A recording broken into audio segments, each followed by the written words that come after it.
Welcome back to the New York City Multifamily Podcast. Today we are here with David Tobin. As always, Seth Glasser. David is a 30-year veteran of the real estate game, an avid skier, radical kite surfer, and founder of Mission Capital Advisors, a subsidiary of Marcus & Millichap. He has extensive transactional experience in loan sale advisory, bank-owned REO sales, and commercial real estate debt and equity raising, and we thought it was a provident time to sit down with David. Under Mr. Tobin's guidance, Mission has been awarded and continues to execute prime contractor FDIC contracts for whole loan sales, and his clients have included the FDIC itself, the Federal Reserve Board of New York, Freddie Mac, and various private investors, institutions, and other government entities. David, welcome to the show. Thanks, guys. Yeah, thank you, David. Good to be here. Yeah, so we wanted to just jump right into it.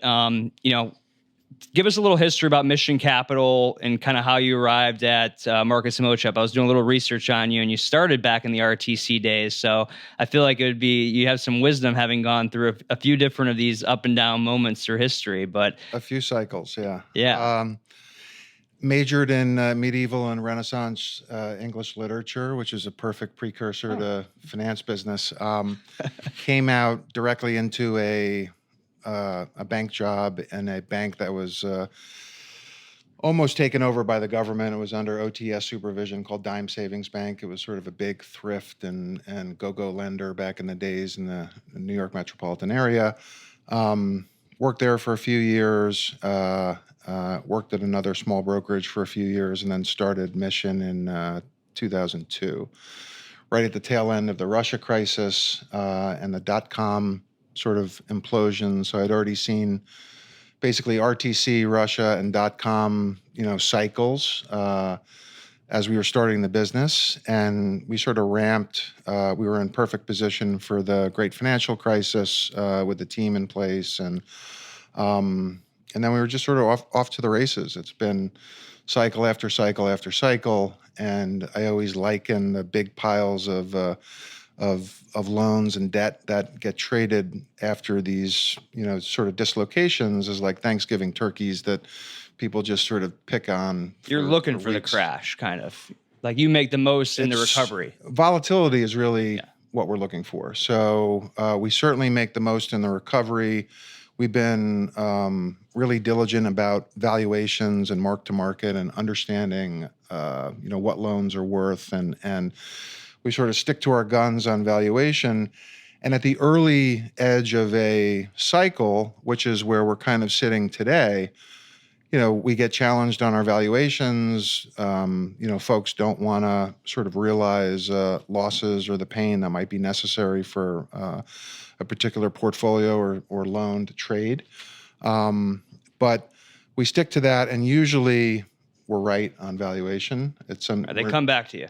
Yeah. They come back to us. We may not be awarded the first deal. We might get awarded the second deal because they said, "Hey, you were right on their pricing on the first deal." That sounds familiar. Right. Yeah, very familiar. So when someone hears Mission Capital, what's your? I know you have multiple lines of revenue, but what's the primary driver? Is it loan sales and REO sales? Yeah, it's loan sales. REO sales are sort of a sidebar and a byproduct. I've been doing loan sales and trading since sort of day one of my career. So in the bank, I worked in the foreclosure and asset resolution department. We were cleaning up the bank. We actually did early big portfolio loan sales back in 1993 and 1994 to Nomura and Credit Suisse, which was called First Boston at the time. And that's where I first learned these trade sort of like bonds. It's a much easier and more liquid transaction than real estate. And I mean, you can sell a loan and assign it in 24 hours. Right. I call it, Seth, I'm always complaining about the foot friction in our business as like a fee simple seller because, you need to go to the property. You need to go into the basement. Measure the oil tank. It's a lot of foot friction. It's hard to scale. Assign the contracts, all of the assigned tenant deposits. What type of properties were those loans on back in the early 90s? Typically, the early 90s, like Dime was basically a subprime single-family lender in disguise with a bank charter. Got it. They had a small commercial lending operation, but it was more single-family lending all over, up and down the East Coast. But the RTC crisis back then was anything and everything, and that was just born of a crazy lending environment in the '80s and deregulation of banks and thrifts, and and there were back then there was no email, Lotus 123, there was no Excel, there was barely Windows. You were FedExing data tapes, which the reason why they're called a data tape is they were on magnetic tape. Oh my God! You're showing the gray hair there. You see the gray. The gray is born from it feels easy today when you're sending information and documentation around because it's all imaged and it's just hyper fast. Was it less competitive from the borrower's perspective, right? Like people were buying things for pennies on the dollar back in 1992. So there were these famous auctions in Kansas City that the RTC did that were literally a ballroom style auction.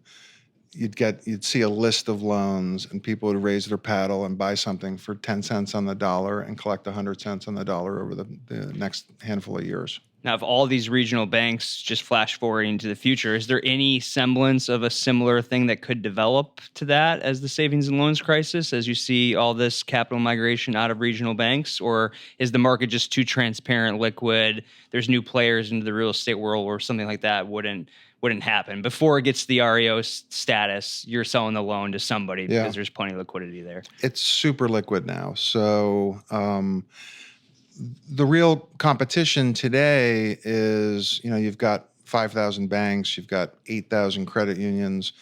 I'm competing not only with other loan sale advisors, which are largely small investment banks and bulge bracket, CRE firms, but we're also competing directly with clients who have a calling campaign, and they are calling bank after bank after bank. And you can call a bank today, and they are hypersensitive to gaining the notoriety of doing loan sales or having Wall Street analysts see what's going on sort of under the hood. So that it's a very over-the-counter opaque market. Mm-hmm. And you might call a banker and he will say, I'll sell you that loan tomorrow for 86 cents on the dollar. If you want to buy it, show me the money, sign a contract, and we'll settle in 10 days. So it's still a sort of wildcat market where, we bump into people all the time at the most arcane small banks that are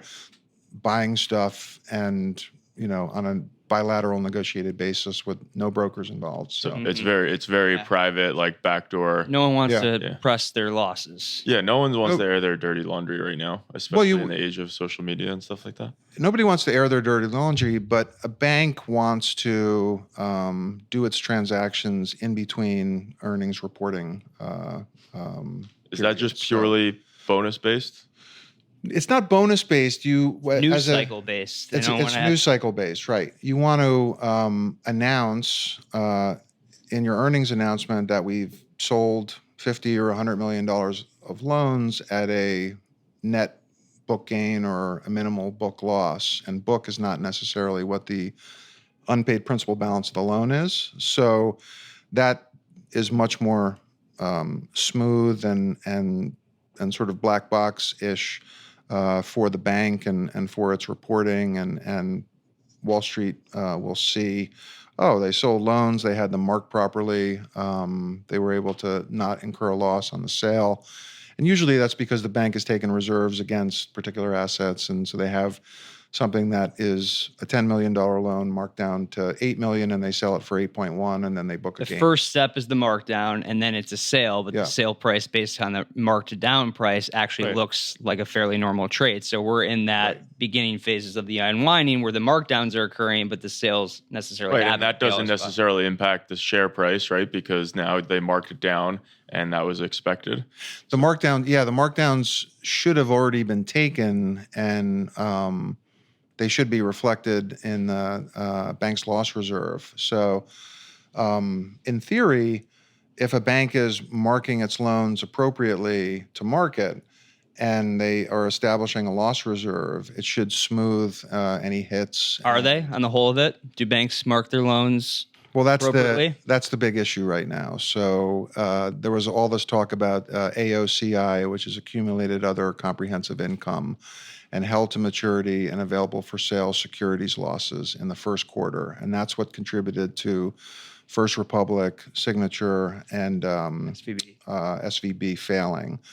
And all banks are facing the same issue, and that issue is they invested PPP deposits and stimulus deposits, which were excess deposits beyond what they could deploy in a normal lending environment, into very low-rate agency mortgage-backed securities during 2021, 2022. And the prices of those securities have declined such that the overall bank sort of balance sheet has anywhere from a $500 billion to an $800 billion loss that it's sitting on just in those securities. So those are marked, but you also have to, if you think about all these loans that are sitting with a 3% and 4% interest rate on them, they should sort of be marked the same way. So there's a bond math mark, and then there's a credit mark. And it's a sort of open question whether things are marked appropriately. So are you starting to see the unthaw? I mean, Seth just wrote a blog post, about the whole extend and pretend mechanism, and whether we're going to see the same thing as we saw during COVID, where banks are modifying loans instead of selling them in hopes of recovery. And there's never really that friction point. Now, what saved us during COVID on that recovery was the drop in interest rates. Right. And we don't have that now. We have a very high interest rate environment. So I guess the question on everybody's mind is, do the regulators really enforce this? I saw that the FDIC recently put out some guidance that was dusted off from a 2009 statement, which to me read over 70 pages, like you have permission to modify loans and keep things in a performing bucket and not have what they call adverse classification, right, just as a way to kind of, again, try to extend and pretend, or at least give banks the playbook. So are we going to see like the real friction here, David, or is this just going to be a bunch of false hope? 2 months ago, I had a much more dystopian view of the world. And as we've gotten further and further away from the big three failing, and you have to sort of lump in Credit Suisse into that mix. I do think that there are obvious markdowns that are necessary on loan books, but extend and pretend is you're extending a 4 or 5% loan because it's matured and the borrower can't refinance. But if you're still getting 4 or 5% return on that loan, and the property is performing and the borrower is making a good faith effort to do the right thing, and it's not so bad. It's not so bad. Yeah. Why not roll that loan out 2 or 3 years and wait for rates to tamp down a little bit? I mean, all of the empirical evidence over the course of the last month or two has pointed to inflation really, like Jerome Powell's work has actually worked. Mm-hmm. And, cranking rates up has brought inflation down to, 3% with a target of 2%. I don't know about the esoterica of targets and inflation and this and that, but, clearly, we've slowed inflation. There's all sorts of other exogenous factors, affecting the economy. Real estate is, sort of underwater. I think it's probably moving sideways. But in an inflationary environment, commercial real estate is an inflation-hedged investment. It's a great long-term, wealth-building investment.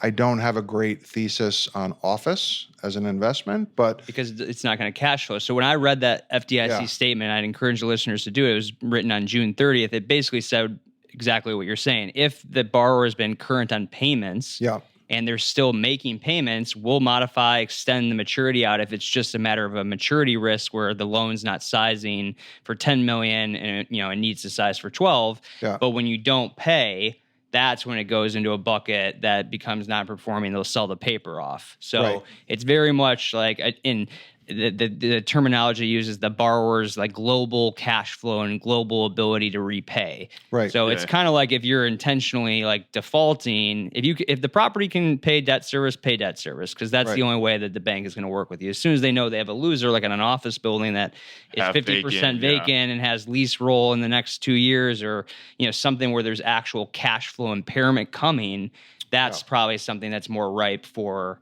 a loan sale. It's right for a loan sale, but it's also right for a workout where you cut the debt, you create a B note, you create a hope note.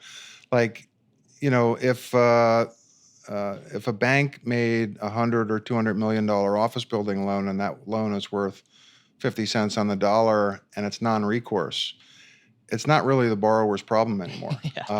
It's the bank's issue, and we need a multi-pronged solution for office, particularly in gateway cities. We don't really have it. We had a great solution back in the late 90s, early 2000s with 421G downtown. Really worked well. It was implemented and promulgated properly, and you had Bloomberg and Dan Doctoroff and Giuliani and all these hardworking, really intellectual giants. That's how a lot of the buildings were converted from office to right down like by Wall Street, right? Yeah, and we need a plan here, San Francisco, Boston, Chicago, DC, most major urban areas to address this, because it's just sitting and festering offices. And the only semblance of a plan we've really seen so far is, hey, let's rezone mid-block garment center office buildings, which are sort of the last buildings you'd try and convert into residential. It's got to be on the avenues, wedding cake, pre-war, floor plate has to lay out well. There's a whole bunch of different factors that go into it, but addressing office is a separate big macro issue. But getting back to what you were saying, as a borrower is paying and the property is performing, it would make sense to extend. Who are your buyers, and how do they get on your buyer radar list? Like, I'm sure you have some good deals right now. Like, how does somebody actually get a seat at the table? Yeah, I mean, we pre-qualify everybody as a counterparty to purchase debt.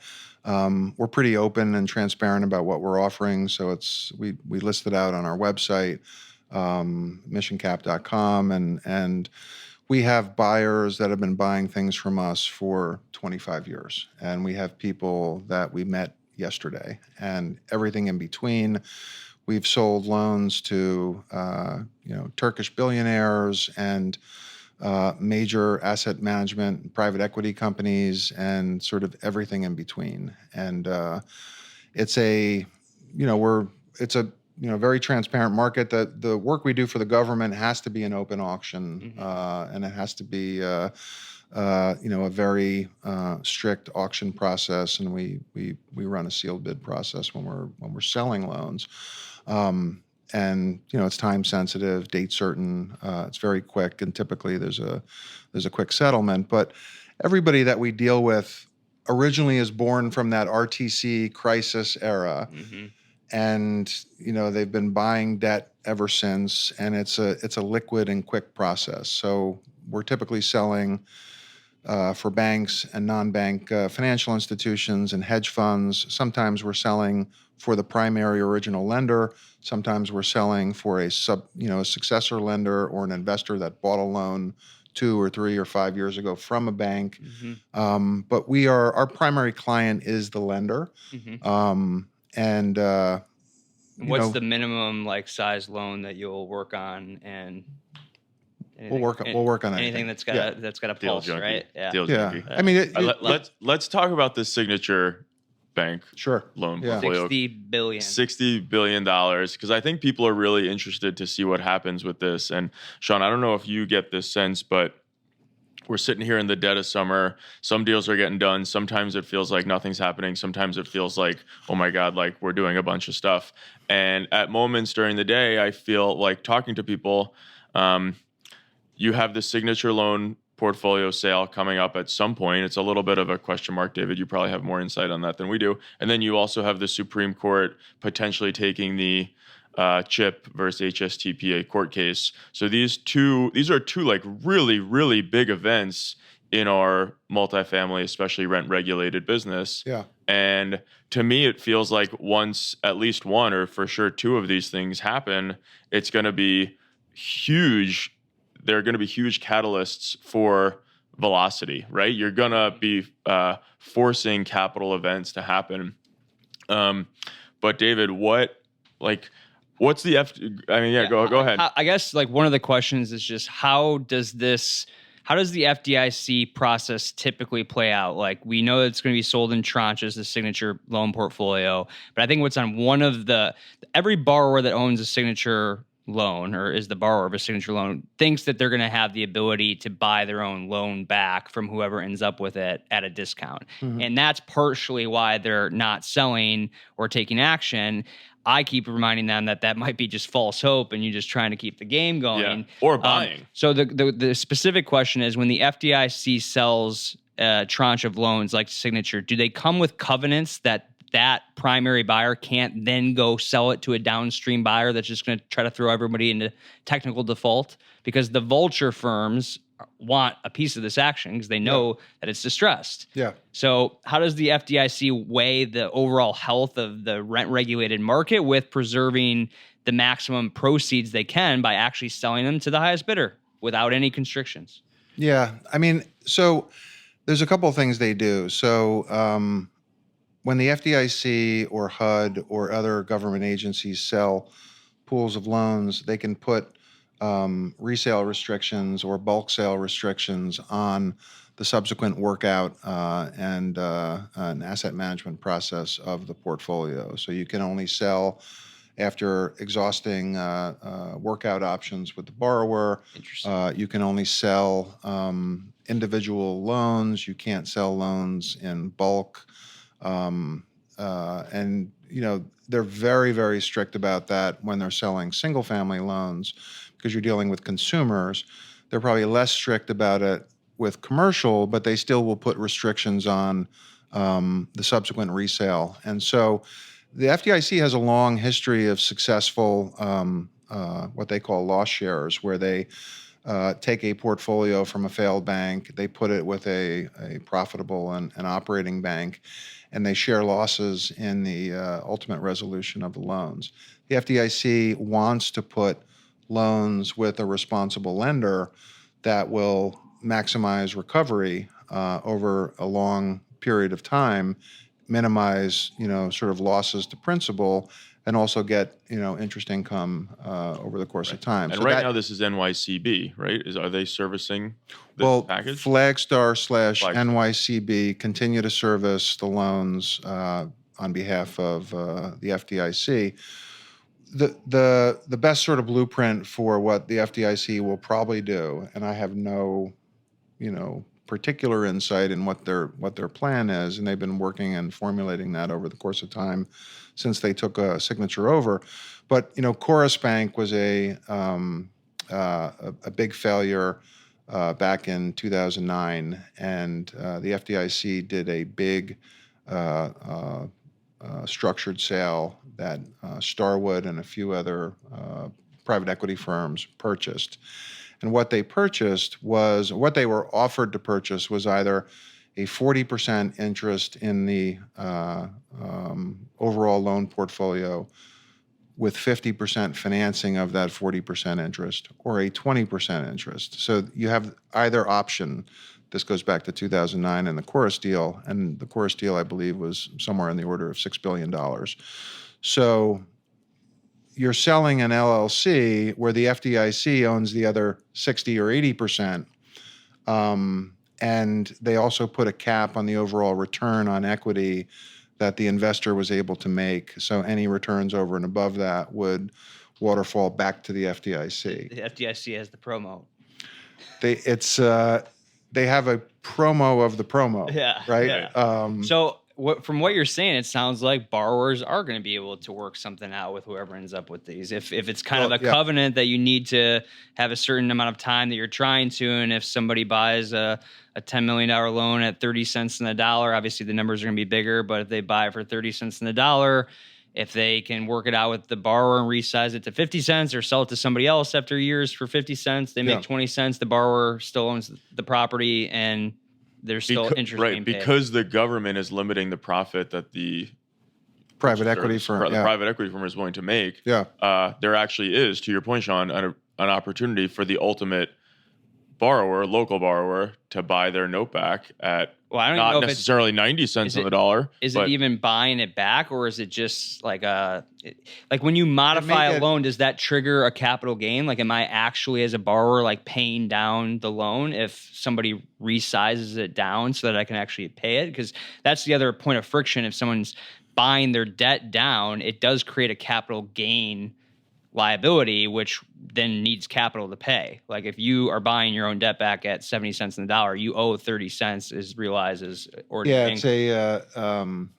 It's basically called the debt forgiveness tax. And really, what will effectively happen is borrowers will have an opportunity to work out their loan. Typically, you're going to have a workout where they cut the loan into an A and a B piece, the B piece being a hope note. That doesn't trigger either tax recapture or forgiveness of debt income. Because you also have, where somebody has refinanced out multiple times, you've got a very low basis and a very high loan balance.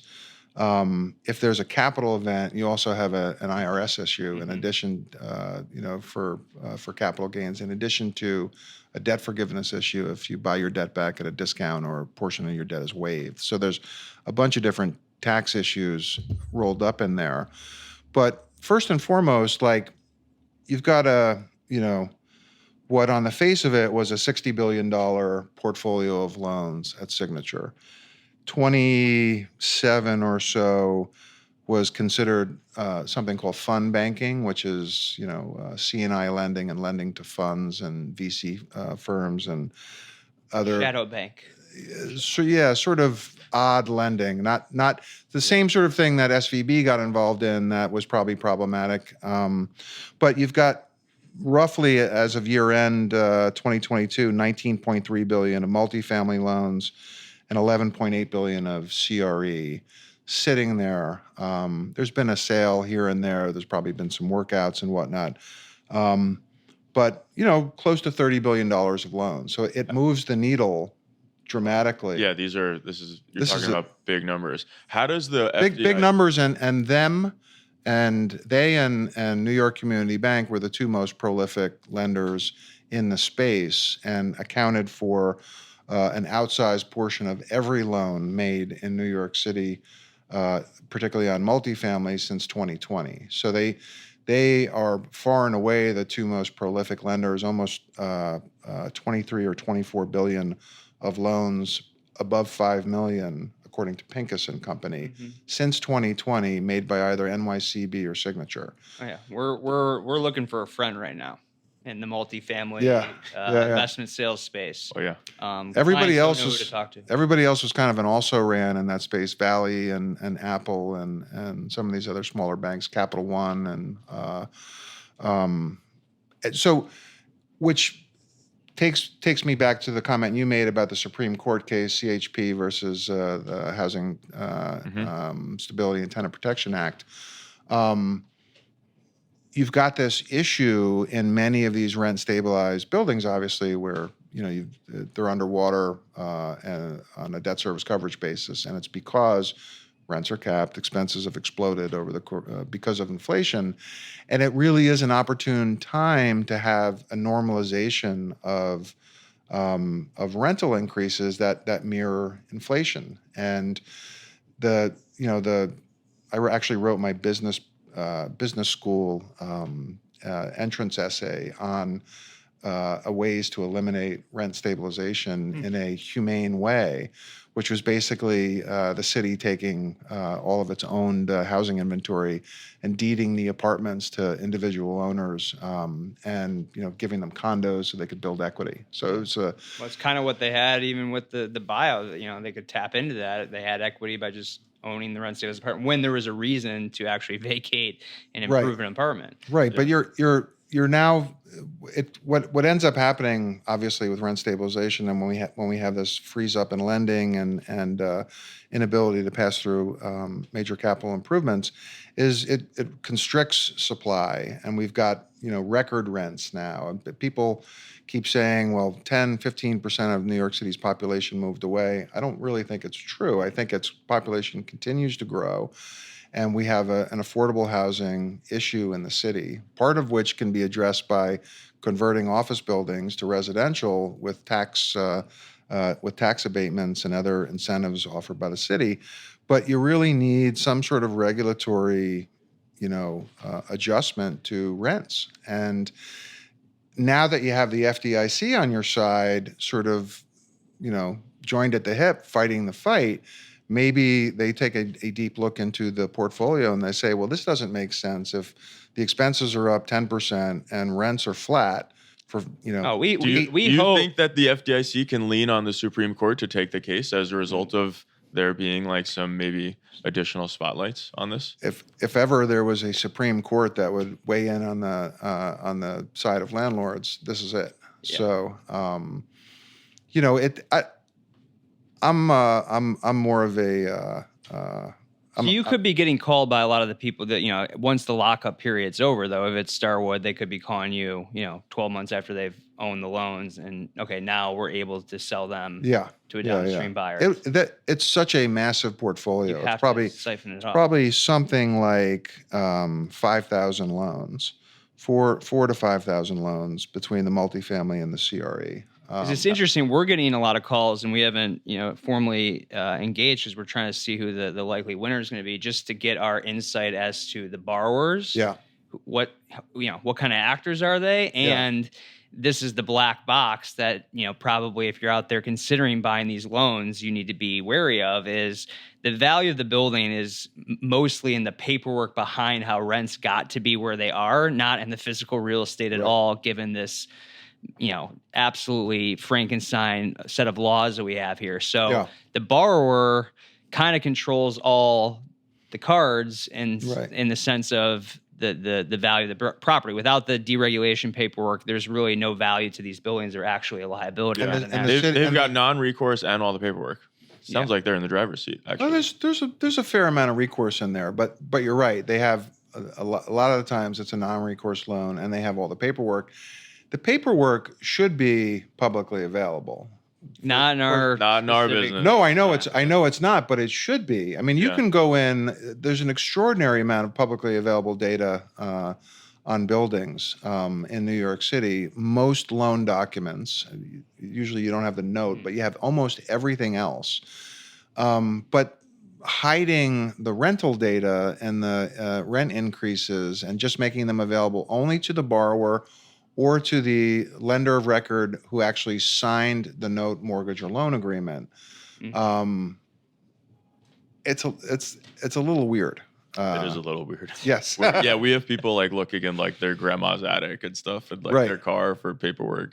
They're like, I promise I have it. But hopefully this portfolio honestly sells for as cheap as possible, so it wakes up the government to like, you just created an entire industry, and like, how does this recover without some loosening? Are there going to be? It's very interesting what discount this is going to. Well, the unintended consequences of it trading very cheap. What's the downside? That drags down the value of all of the portfolios of loans in New York City. It drags down the value of all of the real estate in New York City, and there's a lot of ramifications. There's a lot of ramifications. Yeah. And I mean, if you're a lender, right? If you're Chase and NYCB or whoever, I would imagine that you're looking at this pretty closely and thinking about the unintended consequences. Because you're going to be you are directly, if you are a lender in New York, you are directly impacted by what happens to this loan sale, right? 100%. There's definitely going to be consequences for you that are completely particularly out of your control. Flagstar NYCB, because it's really almost mirror portfolios of commercial real estate and multifamily real estate. And so you really, I think the FDIC has proven already that they're taking a very cautious approach. Yeah, they're taking their time. They keep delaying. And they were very thoughtful about how they addressed the great financial crisis. And TARP made a profit. Mm-hmm. We failed a lot of banks. I will tell you that the total amount of failures in the entire period of time from 2000 to 2022 measured $721 billion of assets. The 3 failures we just had are $414 billion. And then you have to add in some number for Credit Suisse, which is anywhere from 100 to 200 billion. So it's almost an equivalent amount of sort of total asset 10 years failure for 3 banks plus one versus the entire great financial crisis. So it's a very different issue than it was back then. And the unintended consequences of any sort of major market movement and bank failing like this, like Signature or First Republic, is pretty dramatic. Right. What's one of the best deals you have on the market right now? Yeah, I mean, we have a bunch of smaller, Brooklyn, Queens type of multifamily deals on the market. We've got a big waterfront loan down in St. Pete, Florida on the market. A bunch of single-family fix and flip and bridge portfolios on the market. So it's getting to be interesting times again.